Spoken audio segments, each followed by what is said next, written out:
이 아침에 참 잘 나오셨습니다. 우리 옆에 분 한번 인사하도록 하겠습니다. 잘 나오셨습니다. 큰 은혜 받으십시오. 명절 잘 보내셨습니까? 추석인데도 35도, 36도 이렇게 올라가는 것 같은데, 우리 이제 기상청에서 우리나라의 계절을 날짜를 조정했다고 합니다. 요즘 뭐 연구하고 있는데 여름이 120일 정도가 된다고 합니다. 이제 앞으로는 이제 여름과 겨울은 길고 봄과 여름은 싹 지나갑니다. 싹 지나가. 그죠? 이제 가을을 맞이했는데 아직 오늘도 더운 것 같아요. 그죠? 가을 옷으로 바꿔 입었는데 얼마나 더운지. 이 가을 가운데도 이 계절 가운데도 주의 크신 은혜와 사랑과 놀라운 돌보심이 우리 믿음의 모든 가족들 위해 심령들 위해 넘쳐나게 되기를 주의 이름으로 간절히 축복합니다. 오늘 본문의 말씀을 통해서 경건한 이방인이라는 제목으로 말씀을 나누도록 하겠습니다. 오늘 우리의 시대는 풍요로움 속에 살아가고 있어요. 그러나 이 시대의 변화와 경쟁들 가운데에 믿음의 사람들이 온전히 경건하게 살지 못할 수 있도록 나아가는 환경들이 너무나도 많이 있음을 보게 됩니다. 사회가 더 발전하고 사회가 더 좋아지면 경건하기 더 쉬운 것처럼 보이는데 오히려 더 경건하지 못하게 되는 이런 안타까운 일들이 일어났죠. 자신도 모르는 사이에 TV와 또 스마트폰과 인터넷, 라디오 또 여러 가지 유튜브나 또 이 매개체를 통해서 여러 가지 무분별한 정보들과 또 소식들이 우리가 듣기 싫어도 오고 간다는 말이죠. 그로 인하여서 우리가 생각을 안 했는데 듣다 보니 어떻게 됩니까? 그 내용과 그 생각과 그 뉴스와 그 소식에 아예 생각을 빼앗겨 버린다든지 갑자기 감정을 빼앗김으로 말미암아 평정심도 잊어버리고 온전히 주님 앞에 나아가는 온유함과 사랑과 또 특별한 이 믿음 가운데 거하지 못하게 되는 불안하고 염려가 되는 이와 같은 경건을 유지하지 못하게 되는 이런 안타까운 일들도 일어나게 됩니다. 그러므로 우리는 이 세대 가운데에 살아가지만 이 세대 가운데에 있는 가치관을 따라가는 자가 아니라 영원토록 변치 않는 하나님의 나라 또 주 예수 그리스도를 본받고 믿음으로 살아가는 존재가 성도요 교회인 줄 믿습니다. 그러기에 사도 바울은 로마서 12장 2절 말씀을 통해서 너희는 이 세대를 뭐 하지 말라라고 되어 있어요. 본받지 말라라고 되어 있어요. 본받지 말라. 우리가 본받아야 될 대상은 우리 주 예수 그리스도밖에 없는 줄 믿습니다. 왜 그렇습니까? 이 세상에 있는 가치는 유동적이에요. 변화되게 되어 있다는 것이죠. 바뀌어지게 되어 있습니다. 우리 100여 년 전만 하더라도 우리나라 우리 시대에는 양반과 점잖함과 뭔가 또 이렇게 양반의 모습들을 취하려면 수염을 길러야 돼. 남자들은. 그죠? 수염을 얼마나 많이 기르는가? 예쁘게 기르느냐? 또 남자들은 뭘 틉니까? 상투를 틀게 되어 있어요. 그리고 갓을 쓰게 되어 있습니다. 갓 안 쓰고 모자 안 쓰면 쌍놈이라 그랬어요. 그랬는데 이 100년 만에 어떻게 됐습니까? 이 수염 기른 사람이 있어요? 교회 오는데? 요즘 수염 기른 사람 보시면 어떻게 됩니까? 저도 가끔 수염을 기릅니다만 하도 빨리 자라가지고 세수 안 했나? 이런 생각이 들기도 하고 뭔가 조금 이제 특이하네라는 생각이 듭니다. 갑자기 주일날 갓 쓰고 오신 분이 계시다. 옛날에는 특별한 일이 아니에요. 갓 쓰고 오는 게 정상이었어요. 초대교회 같은 데는. 그런데 갑자기 지금 현대 2024년 돼가지고 누가 우리 본당 가운데에 갓 쓰고 오셨다. 다 안 보겠어요? 저 사람 이상한가 싶어가지고. 그렇죠. 세상의 가치관은 변화되게 되어 있습니다. 환경도 마찬가지죠. 그런데 영원토록 변치 않는 가치관을 그래서 붙들어야 되는 거예요. 그 영원토록 변치 않는 가치관이 누구이십니까? 오직 주 예수 그리스도밖에 없는 줄 믿습니다. 그래서 이 세대를 본받는 것이 아니라 주 예수 그리스도를 본받아 살아가는 자가 믿음의 성도요 그것을 경건이라 이야기할 수 있게 되는 것이죠. 오늘 성경에서는 어려운 환경 속에서도 참으로 경건한 삶을 살았던 한 사람이 등장하고 있습니다. 이방인이었어요. 또 지배계층이었습니다. 그럼에도 불구하고 이 유대 땅에 지배계층이고 군인으로 왔음에도 불구하고 오히려 유대인들에게서 찾아져야 될 단어, 불려져야 될 단어인 경건이라는 단어가 로마인이요 군인이요 이방인인 이 사람에게서 등장하고 있다라는 사실이죠. 그의 이름은 고넬료라는 사람입니다. 그래서 오늘 본문을 경건한 이방인이라는 제목으로 말씀을 나누려고 해요. 누가는 이 고넬료에 대해서 굉장히 많은 중요함을 다루고 있습니다. 고넬료가 어떤 사람인지를 이 오늘 본문에 걸쳐서는 3번에 걸쳐서 고넬료의 믿음, 고넬료의 그 중심, 고넬료의 태도에 대해서 상세하게 기록이 되고 있고, 오늘 이 본문에서 이 고넬료 이방인임에도 불구하고 복음을 받아들인 이 놀라운 기적과 같은 복음의 확장과 열림으로 말미암아 가이사랴에까지 이제 복음이 전파되게 되는 놀라운 일들이 일어납니다. 그래서 사도행전을 기록한 누가는 이 사건이 상징성이 있음으로 말미암아 10장과 11장과 15장에 걸쳐서 이 부분을 다루고 있어요. 이방인에게 어떻게 복음이 전파되고 주어지게 되었는지 그 과정들을 상세하게 증언하거나 또 반복하거나 해서 강조점을 열고 있는 것이죠. 그래서 이제 이 복음이 온 유대와 사마리아와 땅끝으로 흘러 넘치는 가장 중요한 분기점 가운데 있는 핵심적인 장이 사도행전 10장이에요. 그 중심에 경건한 사람, 이방인임에도 불구하고 경건했던 한 사람, 고넬료라는 사람을 통해서 이방인에게도 복음이 전파되는 일들이 일어나게 됩니다. 이 장을 지나서 이제 사도 바울이 이방인에게 본격적으로 복음을 전하는 이런 일들이 등장하게 되죠. 오늘 사도행전 10장에는 2가지 환상이 등장하고 있어요. 하나는 1절부터 8절까지 나오는 고넬료의 환상입니다. 또 9절부터 16절까지 나타나는 베드로의 환상 가운데 이 두 환상의 연결고리 가운데 복음이 어떻게 확장되었는가를 보여주고 있어요. 그런데 환상이 중심이 아니라 이곳에는 주님의 뜻이 핵심적인 모습입니다. 누구에게나 어느 누구도 마음을 열고 주 예수 그리스도를 받아들이면 이방인조차도 예수님의 사람, 하나님의 백성이 될 수 있음을 뜻하게 되는 하나님의 놀라운 말씀과 계획이 담겨 있는 그 중심에 바로 이 2가지의 환상이 주어지게 되는 것이죠. 이 구약 성경학자인 조재천이라는 교수님은 이 2가지 환상을 가지고 이중환상 또는 상환상이라고 어려운 말을 붙입니다만은 환상이 중요한 것이 아니라 환상 가운데 주님의 뜻이 담겨져 있는 것이 이 사도행전 10장의 내용이지요. 사도행전 10장의 구절을 짧게 살펴보면 사도행전 10장은 가이사랴로 복음이 전파되는 과정을 얘기합니다. 지도를 보여주시면 이 지도 보시면 어떻게 되어 있냐면 욥바에서 가이사랴까지 약 50km 정도 거리가 떨어져 있어요.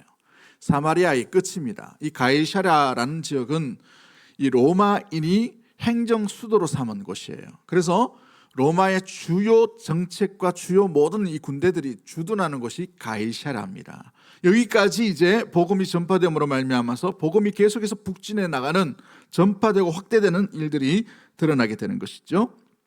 이 10장 전체의 구절을 보시면 1절부터 8절까지 고넬료의 환상이 있다면 9절부터 16절까지는 베드로의 환상이 있고, 두 번째 이 17절부터 23절까지 말씀을 보면 고넬료가 보낸 경건한 자기 부하들이 등장합니다. 그 가운데 23절부터 33절까지 보면 고넬료의 집에 드디어 도착하는 베드로에 대한 이야기를 나누고 있고, 이제 베드로가 도착함으로 말미암아 34절부터 43절까지 말씀에 베드로의 복음의 설교가 전파되는 일들이 일어납니다. 그 복음의 설교가 일어나고 난 뒤에 곧바로 44절부터 48절까지 말씀에 이방인임에도 불구하고 경건한 그 고넬료에게 주의 성령이 놀랍게 임함으로 말미암아 복음의 확장이 이방인에게까지도 전파되는, 유대인의 복음만이 아니라 온 인류의 복음이 되는 놀라운 이 하나의 상징과 같은 일이 나타나게 됩니다. 그래서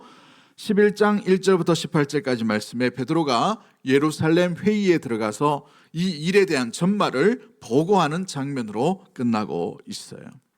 성경은 오늘 본문에서 고넬료가 우리에게 이 경건이 무엇인지 좋은 아름다운 모델로 본을 보여주고 있는 그런 교훈을 전파하고 있습니다. 그래서 2절, 4절, 22절, 33절에 고넬료의 경건이 어떠한지를 계속해서 강조하고 있단 말이죠. 경건은 하나님의 놀라운 뜻 가운데 귀한 귀중한 도구요 재료가 될 수 있음을 말해주고 있다는 사실입니다. 경건이란 말은 이 헬라어 원어로 보면 유세베스라는 단어를 씁니다. 유세베스라는 단어인데 유는 잘이라는 뜻이에요. 매우 좋다, 매우 이런 단어를 뜻하고 세보라는 뜻의 이 뜻은 경배하다, 공경한다, 섬긴다라고 되어 있어요. 합치면 유세베스라는 단어를 쓰는데 어떤 뜻입니까? 잘 섬긴다는 거예요. 잘 경배한다는 것이죠. 잘 매우 경배하는 삶을 살아왔다라는 것을 이야기합니다. 오늘 본문을 잘 보시면은 경외하며라고 되어 있어요. 경외하며라고 현재 진행형으로 계속해서 쓰고 있다는 말이죠. 이 말이 뭐냐면 지금도 그런 삶을 살고 있다는 것을 이야기하고 있죠. 이전에 경건한 삶을 살았는데 한 번으로 끝나는 것이 아니라 그 경건한 삶을 계속해서 유지하며 살아왔던 사람이 이방인이요 군인인 고넬료라는 사람에게 등장하는 아름다운 모습이었다는 사실이죠. 여러분, 이 경건이라는 말은 원래 유대인에게만 해당되는 단어였어요. 자기들끼리만 쓰는 단어입니다. 그럼에도 불구하고 이 경건이라는 단어를 유독 이방인인 고넬료에게 사용하고 있다는 것은 굉장히 중요한 의미를 보여주고 있어요. 로마는 당시에 다신교 나라입니다. 여러 신이 있어요. 로마의 신들의 특징이 보면 이 신들과 굉장히 친밀한 관계를 유지하기 위해 모든 신들을 어떤 조각으로 만들어 놓았습니까? 사람 모양으로 만들어 놨어요. 사람 모양으로. 이집트 신을 보시면 여러분 이집트의 그 신 모습들을 보시면은 어떻게 되어 있냐면 전부 동물을 형상을 하고 있어요. 동물 형상. 사람 대가리가 아니고 이게 뭐예요? 개의 머리, 뱀의 머리, 전갈 이런 거죠. 우리 10가지 재앙이 있는데 이 10가지 재앙은 이집트만이 섬겼던 신화 가운데 있는 것을 보게 돼요. 모든 신화를 이기신 분을 우리 여호와를 이야기할 때 이 10가지의 어떤 재앙에 대한 이야기를 하죠. 아무튼 이런 다신교 국가임에도 불구하고 이 피지배 계층인 유대 땅의 토속 종교라 할 수 있는 이 유대교의 심취한 로마의 군인이었다는 것을 의미하고 있어요. 이탈리아 군대다라고 이렇게 표현되어 있죠. 오늘 본문에 이 이탈리아 군대라는 말은 독특한 이름을 쓰고 있습니다만은 황제의 직할 부대예요. 황제의 직할 부대. 저는 이 군대에 있을 때 병장으로 있을 때 수도 방위 사령부의 예하 부대에 있었습니다. 이 프라이드가 얼마나 센지 수도를 방어한다. 제가 지킨 것도 아닌데도 불구하고 이게 굉장히 프라이드가 있더라고요. 그런데 이 수도 방위에도 특별히 그 직할 부대가 있어요. 아무나 세우는 게 아닙니다. 군인을. 근데 이 백부장이 있죠. 100명의 군사를 이끄는 사람을 백부장이라고 얘기합니다. 100명의 군대면 대위나 소령쯤 되겠네라고 생각할 수 있겠는데 여러분 이 우리가 생각할 때 대위나 소령 얼마 계급이 안 높은 것처럼 보이지만 우리 일제 시대 때 한번 보세요. 일본 헌병 지나갈 때에 어떤 일이 납니까? 무서워서 벌벌벌 떨었다고 합니다. 무슨 짓 할지 모르기 때문에 얼마나 권력이 센지. 그죠? 저희 형이 얘기해 주던데 저희 형이 토목 쪽에 일을 했었어요. 그 토목에는 토목 관련돼서 이제 일제 시대 때 이야기를 하는데 토목 기사가 이렇게 뭘 하면 일본 군인과 함께 이렇게 가는데 청량하는데 뭔가 방해하면 일본 군인이 칼 빼가지고 그냥 날려버렸대요. 얼마나 잔인합니까? 이게 권력이 얼마나 대단해요. 이게 이 지배층에 있는 군대에 주둔하고 있는 군대의 모습이에요. 아무튼 그와 같은 놀라운 엘리트라고 말할 수 있는 이 백부장, 이탈리아 직할, 이 이탈리아대의 군대를 이끌고 있는 고넬료라는 사람은 무엇보다도 나라에서도 그 로마에서도 중요한 인물임을 보게 됩니다. 이게 어떤 성장할 가능성이 많은 사람이죠. 그럼에도 불구하고 그는 하나님을 알게 되고 하나님을 섬기는 경건한 자로 온전히 등장하고 있다는 것입니다. 또한 그의 경건이 주님께 기억된 바 되었다라고 되어 있어요. 상달되었다라고 주의 천사가 이야기하고 있죠. 주님께서 인정하시고 기억하고 주께 상달될 만한 경건은 어떤 모습일까요? 참 아름답고 귀한 주께서 인정하시는 이 경건의 특징은 어떤 모습일까? 오늘 본문을 통해서 우리가 살펴보기를 원합니다. 첫 번째는 집안과 집 밖에 있어서 삶의 일치를 일으키는 그런 경건이었다는 사실이에요. 한결같은 경건한 사람이었다는 것이죠. 언행일치의 이 경건을 이루었던 사람입니다. 2절 말씀을 보시면 오늘 본문에서 그가 경건하여 라운 단어 가운데에 어떤 단어가 등장합니까? 온 집안과 더불어 하나님을 경외했다라고 되어 있어요. 여러분, 자기 스스로 혼자 그냥 심취할 수 있어요. 특징으로 종교적인 것들. 그런데 이 하나님을 섬기는 것에 대해서 온 가족이 같이 섬겼다는 거예요. 같이 경외했다는 거예요. 이 아버지로서, 남편으로서 가정에 대한 이 경건한 아름다운 모습이 귀한 모습으로 영향력을 끼쳤다는 것을 말해주고 있어요. 오늘 우리가 예수 믿기 얼마나 좋은 시대를 살아갑니까? 그런데 각 가정을 보면 믿음이 좋은 부모 밑에 믿음이 좋은 자녀가 나오면 참 좋은데 그렇지 못할 환경도 굉장히 많이 있어요. 뭔가 접촉이 어떤 친구를 따라서 환경에 따라서 그죠?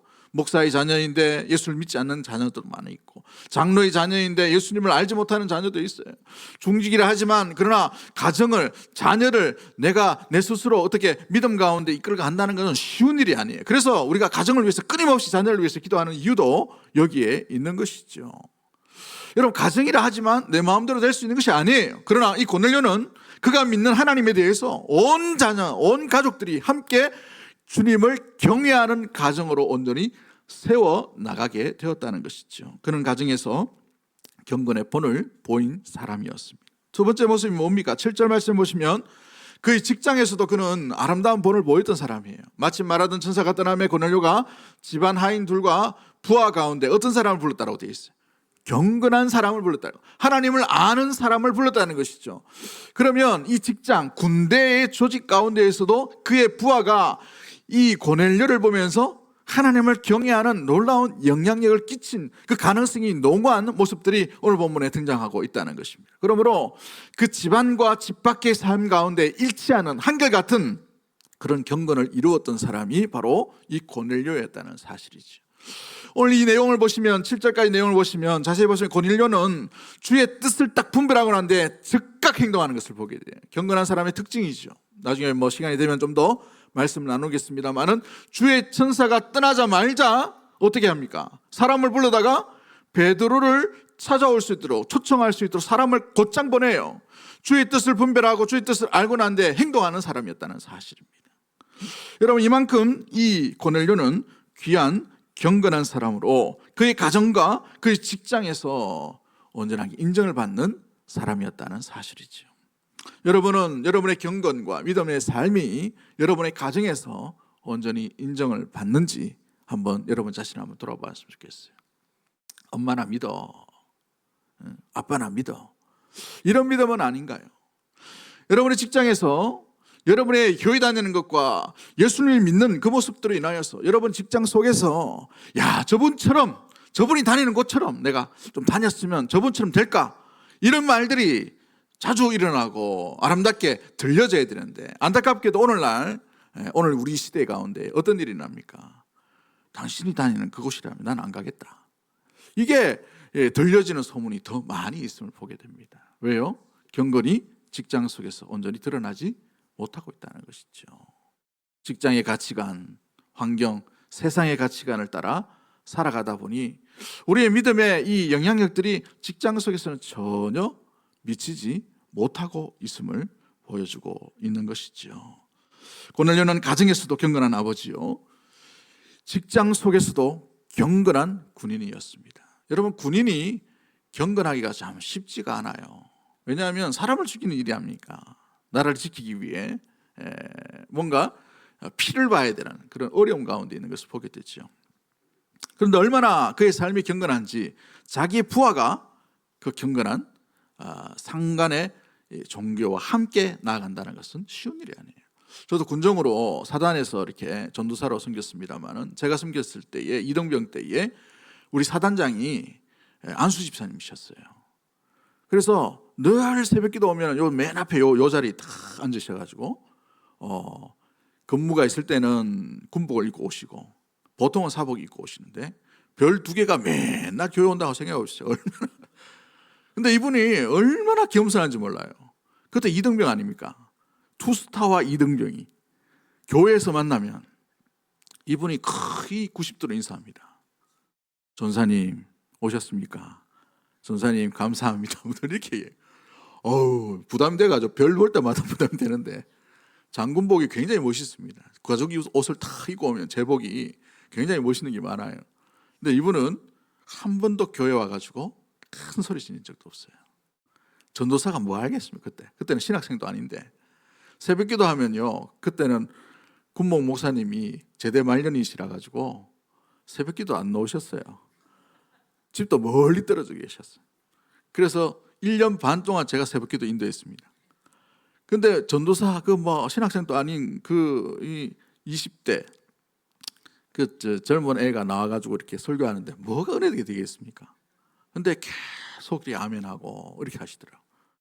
제가 그 모습 보면서 설교 준비 더 열심히 하고 이렇게 했는데 너무너무 귀한 모습이었어요.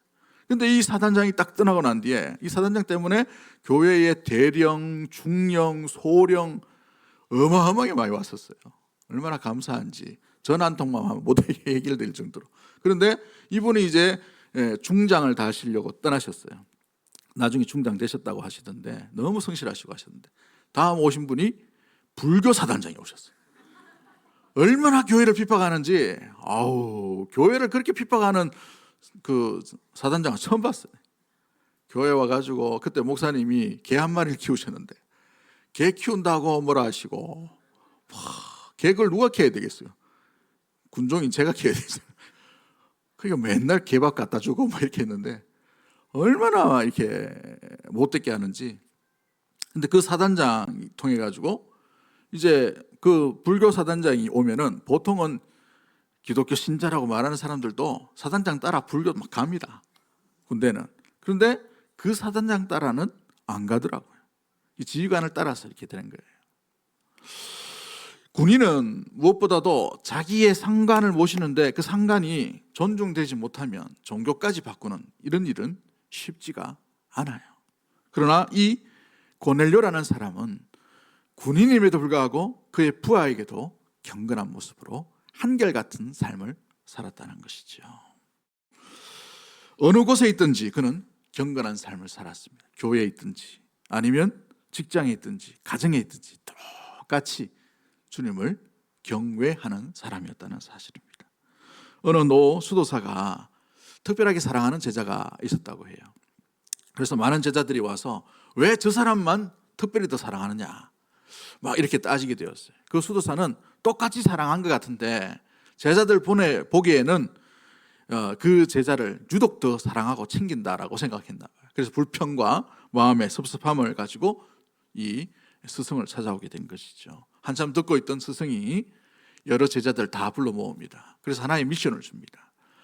가서 새를 하나 잡아가지고 아무도 보지 않는 그곳에 가서 새를 이렇게 죽이고 그것으로 이제 아마 식재료로 삼으려고 했나 보죠. 아무튼 그렇게 해서 가지고 오라라고 이렇게 해서 보내게 됩니다. 그래서 제자들이 새를 잡아다가 이제 다 이렇게 식재료 만들기 위해서는 죽여야 되지 않습니까? 이렇게 다 하고 들고 왔어요. 근데 이 스승이 유독 사랑했던 그 제자만큼은 산채로 새를 가지고 온 거예요. 그래서 제자들이 막 이게 비난을 합니다. 스승의 말도 안 듣고 순종도 하지도 않고 막 이렇게 손가락질해요. 그래서 스승이 듣고 있다가 그 제자에게 묻습니다. 왜 새를 죽이지 않고 가져왔냐라고 물어보니까 그 제자가 이렇게 말하는 것이죠.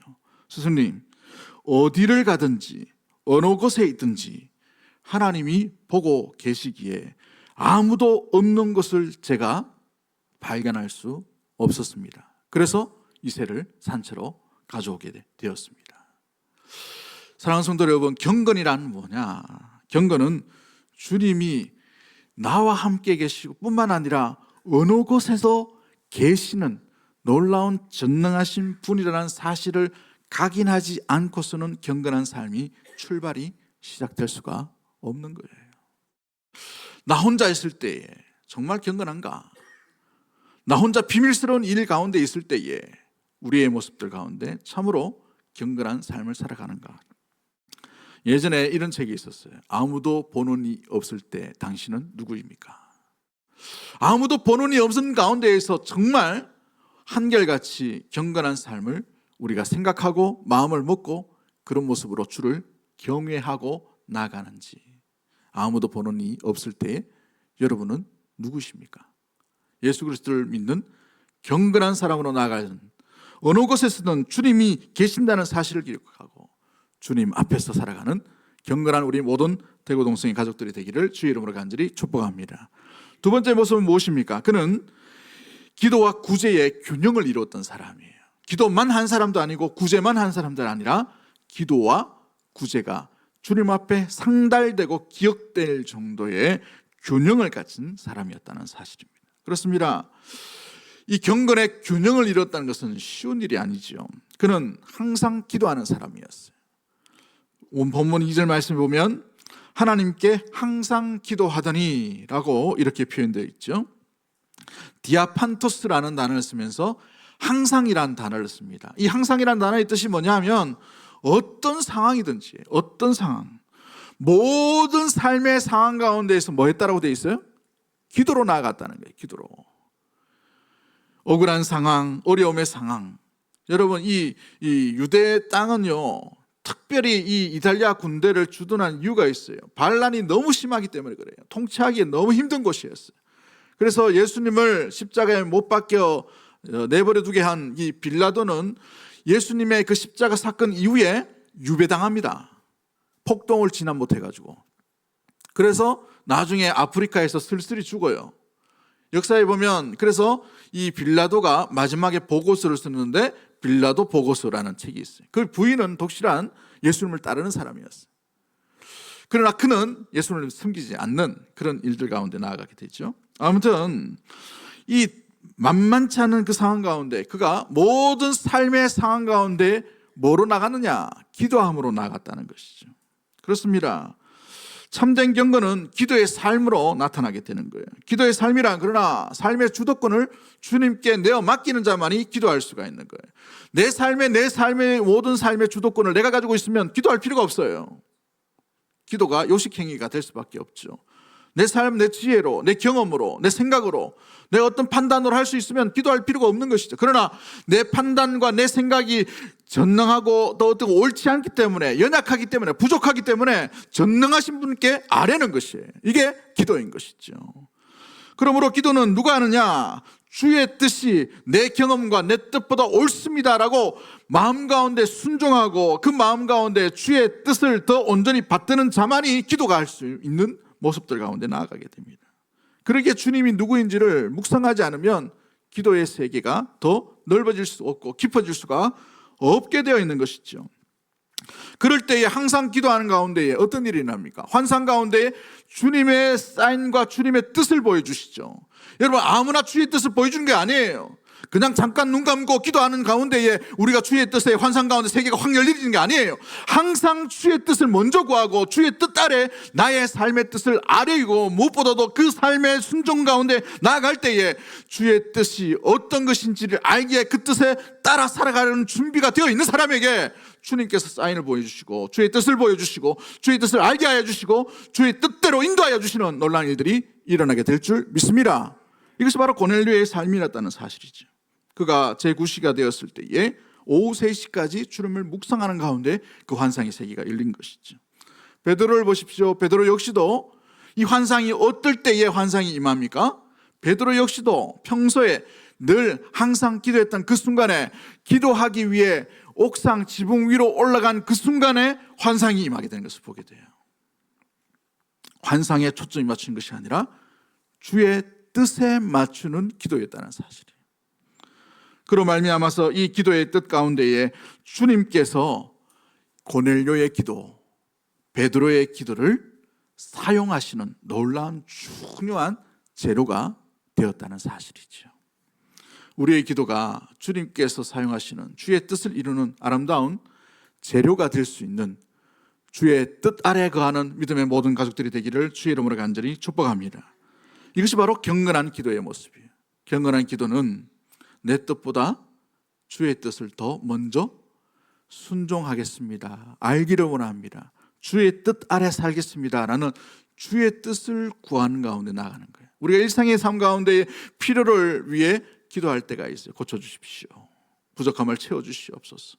당연한 한 기도이죠. 그러나 여기에 오는 것이 아니라 이 고넬료의 경건한 기도가 되려면 주께 기억될 만한, 상달될 만한 기도는 주의 뜻이 뭔가를 구하는 거예요. 주의 계획이 뭔지를 길을 기울이며 그 뜻에 순종하기 위해 아뢰는 것이라는 것입니다.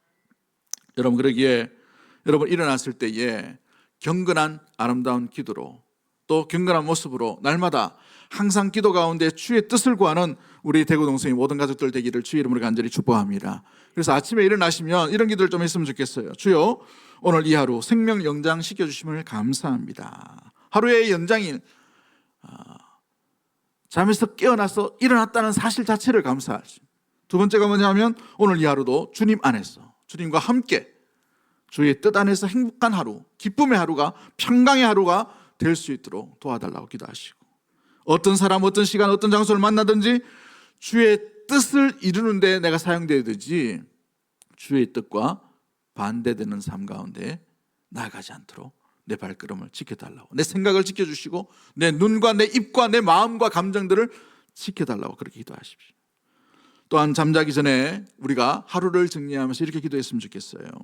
크리스찬 인사이트라는 채널에서 이야기하는데, 주님, 제가 처한 모든 상황 가운데 주님을 온전히 이해할 수 없는 상황 가운데 있지만, 이해하지 못하는 가운데서도 주님은 지금 나를 최고의 길과 아름다운 길과 최선의 길과 무엇보다 주님께서 원하시는 그 온전한 길로 인도하고 있다는 사실을 의심하지 않도록 믿고 믿음으로 나아갈 수 있도록 함께 해달라고 기도하시고, 두 번째가 여전히 불안한 가운데에, 어려움 가운데 있는 그 여러 가지 마음의 감정들, 엉뚱한 생각들 가운데 잠잠하게 잠들게 되는 것이 아니라 그 생각들이 잠잠하게 하시고 오히려 주님 안에 있는 참된 깊은 평안을 허락하여 주셔서 잠 속에서도 꿈 속에서도 이런 평안 가운데 거하게 해달라고.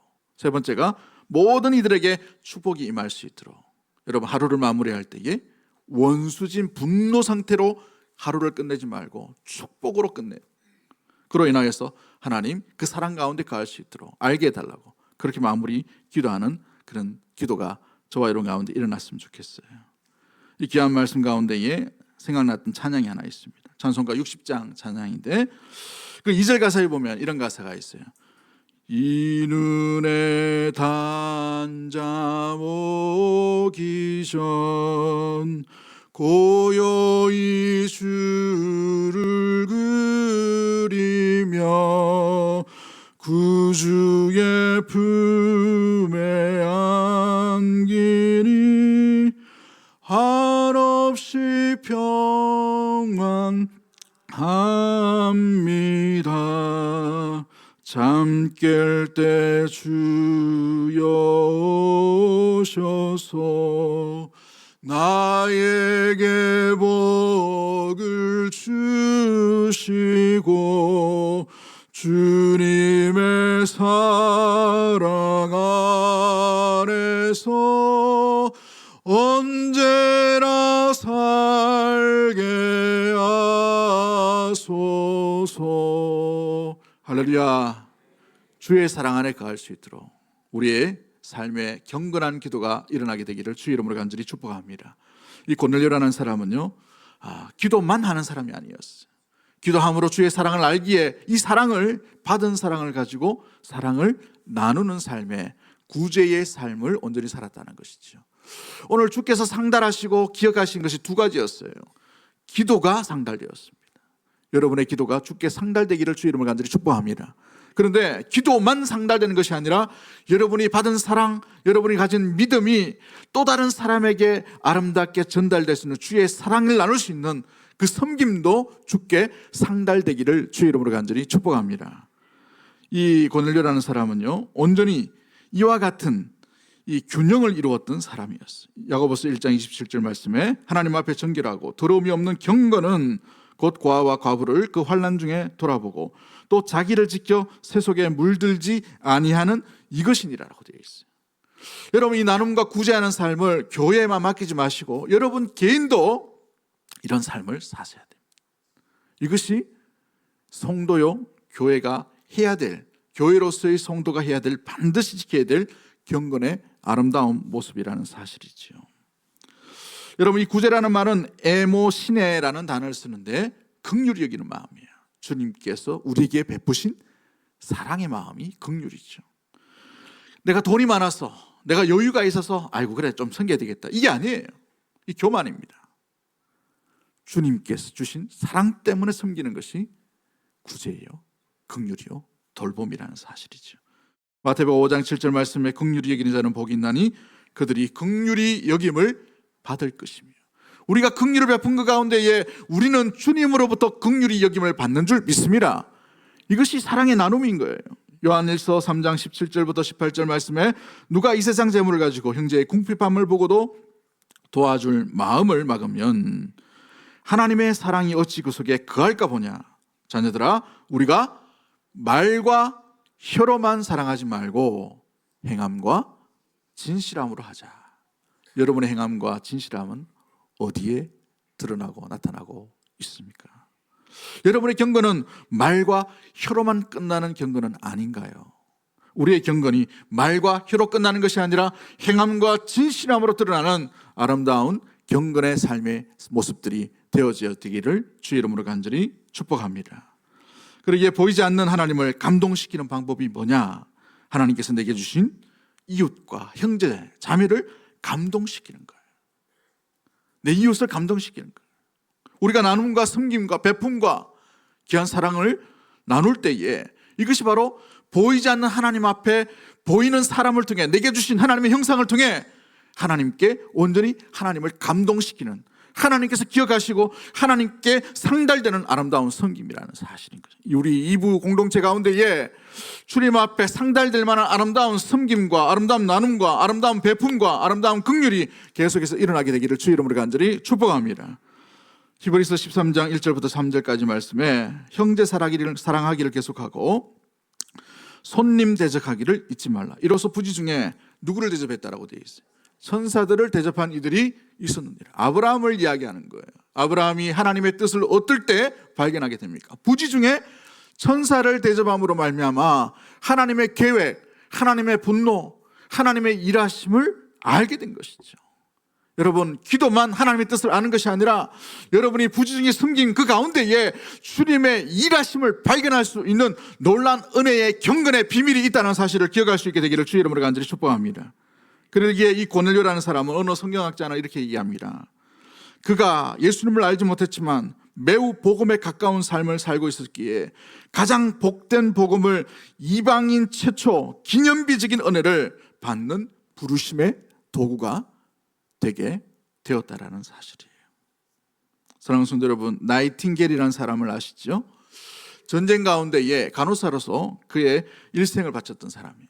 그런데 보시면 그녀는 이 전쟁 가운데 평생을 바친 게 아니라 전쟁터에 일하다가 거기서 얻은 질병 때문에 고통 가운데 살았던 사람이에요. 근데 그 전쟁터에서 일했던 그 놀라운 그 짧은 기간의 일이 너무나도 강력했기에 많은 유럽의 어떤 귀감이 되게 되었습니다. 그녀를 일컬어서 등불을 든 여인이라고 이렇게 칭을 하게 됩니다. 그래서 영국 국왕으로부터 훈장을 받게 됩니다. 그 훈장 이름이 메트리라는 훈장인데 그 훈장의 뒤편에 보면 이런 글이 새겨져 있어요. 긍휼을 베푸는 것은 한 가지만이 아닙니다. 돈보다 말로 할 수 있습니다. 돈과 말로 할 수 없을 때는 눈물로 할 수 있습니다. 가장 큰 베품, 가장 큰 긍휼은 우리의 내면 가운데 드러나는 애통해하는 마음과 긍휼히 여기는 사랑의 마음을 드리는 눈물이죠. 사랑하는 성도 여러분, 우리는 가을을 맞이하고 언제 또 갑자기 겨울이 찾아올 수 몰라요. 찬 계절이 급하게 찾아올 수도 있죠. 우리의 신앙과 우리의 믿음에도 정말 좋았던 한때, 정말 좋은 열매 맺는 그 여름과 가을이 순식간에 갑자기 지나고 아주 우리 내면 가운데 기도해도 뭔가 하더라도 봉사를 해도 뭔가 이루어지지 않는 차가운 겨울이 올 가능성도 충분히 있어요. 그러나 어떤 상황 가운데든 어떤 형편에 있든지 믿음의 사람은 그 어디나 주님을 섬기고 주님을 찾고 주님과 함께 동행하는 온전한 경건한 사람 모습들이 되어야 될 줄 믿습니다. 주님이 어느 곳에 모든 곳에 계시기에 우리 가정에서 우리 일터에서 우리의 삶 가운데에서도 집 안이나 집 밖이나 한결같이 주님께 상달될 만한 경외하는 기도의 사람, 긍휼한 사람, 주께서 기억하실 만한 주의 뜻을 베풀기를 원하는 은혜의 도구인 경건한 우리 일꾼들이 우리 대구동성의 모든 성도들이 되기를 주의 이름으로 간절히 축복합니다. 우리 이 시간에 찬양합니다. 주의 보좌로 나갈 때에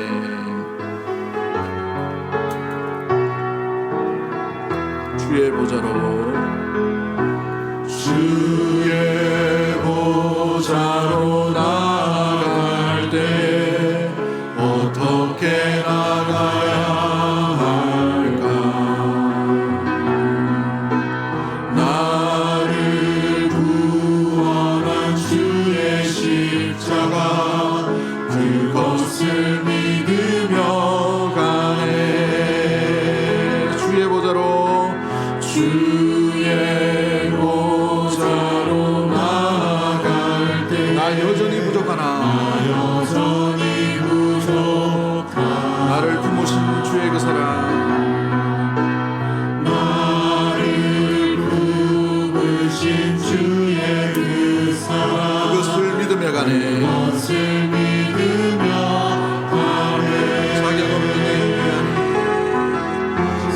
자격 없는 내 힘이 아니 오직 예수님의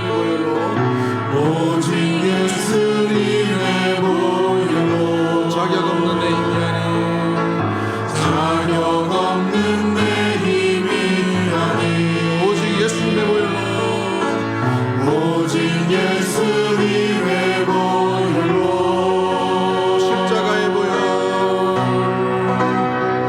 십자가의 보혈 완전하신 사랑 힘입어 나갑니다. 십자가의 보혈 완전하신 사랑 힘입어 예배합니다. 우리 시간에 합심해서 한번 기도하기를 원합니다. 우리가 주님을 섬기고 주님 앞에 나아가는데 주께 드리는 경건의 모습은 어떠한 모습인지, 나만을 위한 나만의 목적을 위한 그런 경건은 아닌지, 그 경건이 주께 상달되고 있는 경건인지, 내가 좋아서 드리는 그런 어떤 모습들의 기도와 구제는 아닌지 돌아보기를 원하고, 우리의 참된 경건이 어느 곳에 주님이 일하시고 함께 하심을 기억하며 한결같은 믿음, 한결같은 경외함, 가정이나 직장이나 일터나 어떤 사람을 만나든지 이 경외함을 잃어버리지 않는 참된 모습들로 나가는 경외함과 경건이 될 수 있도록 주님 인도해달라고 기도하시고, 또한 기도와 구제의 이 균형이 온전히 일어남으로 말미암아서 참된 삶으로 말미암아서 온전히 기도하는 자로서 주의 뜻을 구하고 주의 뜻 아래 살아갈 수 있도록 도와주시고, 주의 뜻이라면 언제든지 믿음 가운데 분별하며 순종하며 나갈 수 있도록 기도하는 자의 자세로 나갈 수 있도록, 또 이 기도가 내게만 머무는 것이 아니라 이 받은 사랑을 이웃 가운데 흘러보낼 수 있는 참된 주를 사랑하고 주의 사랑을 베푸는 은혜의 통로, 긍휼히 여기는 자, 긍휼히 여김을 받는 은혜의 우리 귀한 믿음의 성도와 가정과 교회로서 살아갈 수 있도록 도와달라고 주신 말씀 생각하며 주여 한번 외치고 통성으로 합심해서 한번 기도하도록 하겠습니다. 주여